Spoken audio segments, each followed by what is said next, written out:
হ্যাঁ তো ওটাই ঘন্টায় আছে একবারে ওর দোকান দিয়ে ঢুকবে কাউন্টার দোকানদারের বাম দিকে দোকান যেটা আগে আগে বলতো সেটা বন্ধ ওটা বাদ দিয়ে গেছে না না না বাদ দিই ওইটাই তো দোকান ওইটা অন্য জন অন্যজন আছে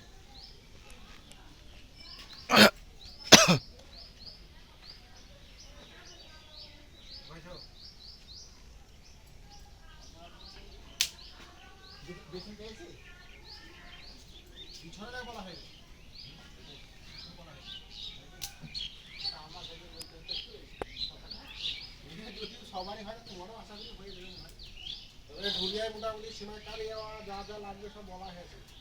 বাইরে করে চলে এসছে কই খাতা কই খাতা সেই লোকটাকে দেখেছিলে ওই লোকটাকে বলবে তাহলে হয়ে যাবে ওর সব বাড়ির বিশাল ফ্যাক্টরি না কালকে থাকতে হবে